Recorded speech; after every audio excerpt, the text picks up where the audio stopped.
So I woke up this morning with, I don't know, with the theory that I need to change my algorithm somehow. And no, I don't need to change my algorithm. It's not the algorithm feeding you guys things. You realize that, right? The algorithm isn't controlling what you watch. You're actually controlling what the algorithm shows you. But you already know that, right? So I'm scrolling through all of my content trying to find something good to watch, and it all said the same exact thing. Using different words, but pretty much the same thing.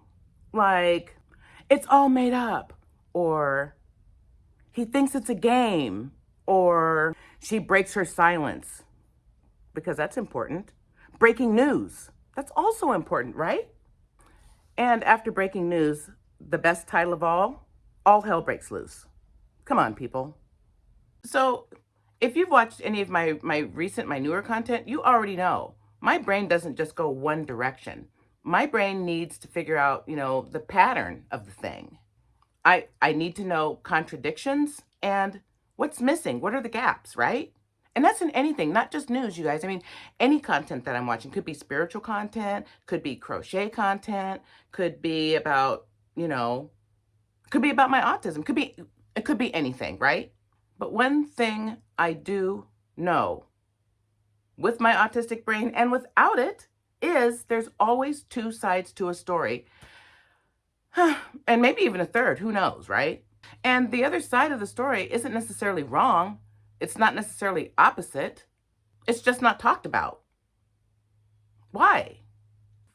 For example, let me pick autism content. So I found out about 2 years ago that I was ADHD and autistic. And I was looking for information about me per se, me with autism, And all I kept getting was DSM-5, and these are the symptoms, and this is what's typical, and this is how you unmask, and this is what unmasking is, explaining everything, which was really good information. Don't get me wrong. Information is good, knowledge is good, but that's not what I needed to know. I needed to know about the scaffolding of me. Me. How do I fit within this spectrum called autism, I already know I have it. Maybe that kind of content is for people that aren't sure, maybe.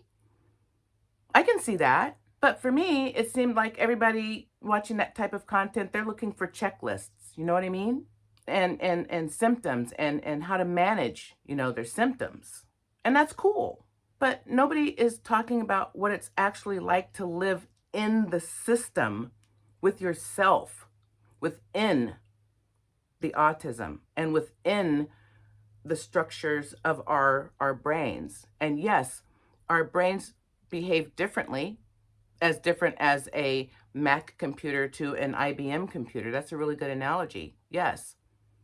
But how do I function with my inner workings, the foundation of me, the core me? That's what I wanted to know. Oh, another example.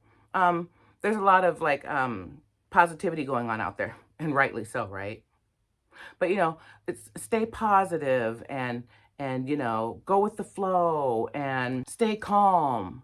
I say lose it, notice that you lost it and why, recover quick, and then move on. And then you take a little nugget of peace with you that you learned something, right? That's always a good thing. My favorite example right now, because I'm all into, my meditation and my vibrations and, and all of that. And they're, the big thing out there right now is like, keep your vibration high because your vibration has to be high. No, it doesn't, people.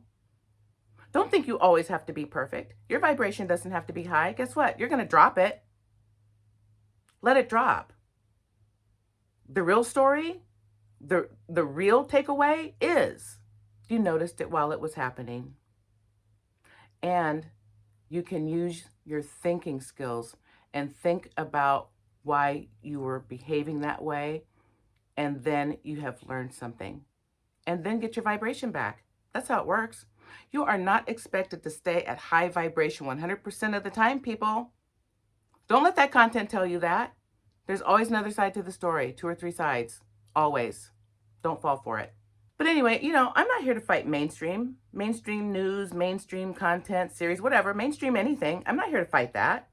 I'm just here to say, look at the other side of things and look at the other perspective of things. And there's always more than one current in the water. My whole philosophy on anything out there mainstream that I consume, it is whatever that thing is, and I'll entertain and possibly believe whatever that thing is until it isn't. You know what I mean? Because that's how you grow.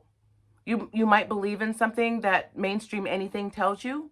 You get new information, you see it from a different perspective, and you go, oh, well, I don't believe like that anymore. I'm going to be on this side of the subject. And that's a beautiful thing. My whole life, I've always felt the other side of things, even when I didn't have a name for it. My son calls it my hardware. That's pretty close, though. I call it, leave me alone, I'm thinking. So anyway, if you're like me and you don't feel like you fit into the stream of mainstream, maybe you're not supposed to. Maybe you're supposed to stand on the bank and see where it splits.